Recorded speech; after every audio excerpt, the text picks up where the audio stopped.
రాజుగారు, ముఖ్యంగా మీరు చెప్పండి. బీసీ ఉద్యమ నేతగా నిజంగా అందరూ బీసీల గురించి మాట్లాడతారు కానీ నిజంగా బీసీలకి చేసిన పార్టీ ఏదంటే మీరేం చెప్తారు?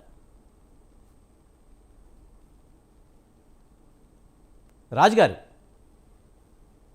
పార్టీల గురించి అన్ని పార్టీలు కేవలం ఓట్ బ్యాంక్ గురించే మాట్లాడతారండి, వేరే ఏం లేదు.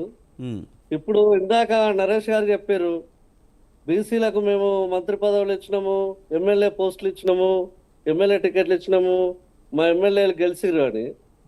ఎమ్మెల్యేలు గెలిచిర్రు, వాళ్ళకి కీలకమైన పదవులు ఏమి ఇచ్చారు? వాళ్ళ బడ్జెట్ 3 లక్షల కోట్లు అని చెప్తున్నాయన. 300 కోట్లు కేటాయించి 190 కోట్లు కరెంటు బిల్లు కట్టిండు వాళ్ళ పీరియడ్లో 10 ఏళ్ళల్లో. వాళ్ళు బీసీలను ఎంతసేపు గొర్రెలు బర్రెలు కాసలేక వాళ్ళ పీరియడ్లో చేసిరు. ఏ బీఆర్ఎస్ పీరియడ్లో ఒక బీసీ మహిళకు మంత్రి పదవి ఇవ్వలేదు. వాళ్ళు ఒక క్లారిటీగా బీసీలను బాగా మోసం చేసిందంటే బీఆర్ఎస్ పార్టీ, అది చాలా క్లియర్గా అర్థమవుతుంది. వాళ్ళు ఇన్ని రోజులు చేసిన పాపం ప్రాయశ్చిత్తం చేసుకోవడానికి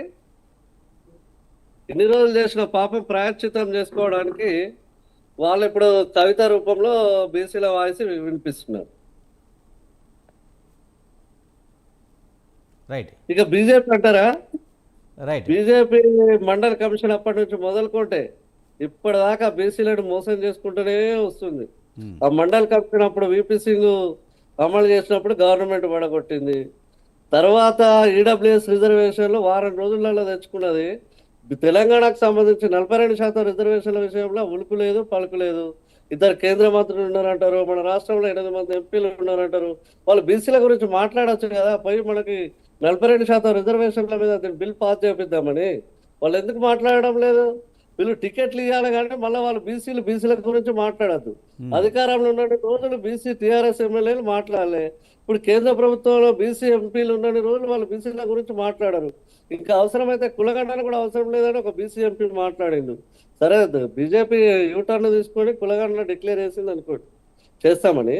ఉమ్. కానీ వీళ్ళు ఎంతసేపు బీజేపీ కానీ కాంగ్రెస్ కానీ బీఆర్ఎస్ కానీ 3కు 3 బీసీలను ఓట్ బ్యాంక్ గా చూస్తున్నారు అనేది కానీ చారిత్రక సత్యం. రాజుగారు, మాకైతే చిత్తశుద్ధి ఉందంటే కూడా కాంగ్రెస్ అంటుంది 42% ఇస్తామని చెప్పాం, అసెంబ్లీలో పెట్టాం, రాష్ట్రపతి ఆమోదానికి పంపించాం. ఇప్పుడు బాల్ వచ్చి కేంద్ర ప్రభుత్వం దగ్గర ఉంది, చేయకపోతే తనదే పాపం అన్నట్టుగా మాట్లాడుతుందనే విమర్శలపై మీరేమంటారు?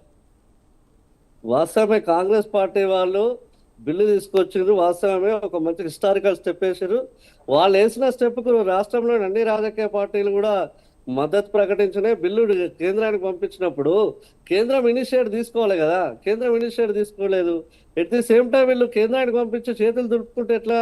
వీళ్ళు కూడా అఖిలపక్షాన్ని తీసుకెళ్లాలని బీసీ సంఘాలు కానీ బీసీ ఎంపీలు కానీ బీసీ ఎమ్మెల్యేలు అడుగుతున్నారు కదా. మిగతా పార్టీల వాళ్ళు కూడా అఖిలపక్షాన్ని తీసుకెళ్లి ఢిల్లీకి ప్రధానమంత్రిని కలిసి ఒక మెమోరాండం ఇప్పించాలి కదా. ఎందుకు ఇప్పించడం లేదు? బిల్ పాస్ చేసి ఇక్కడ కూర్చుంటే ఎట్లా? ఇక్కడ హైదరాబాద్ నుంచి పాస్ చేసి ఢిల్లీకి తీసుకెళ్లాలి కదా.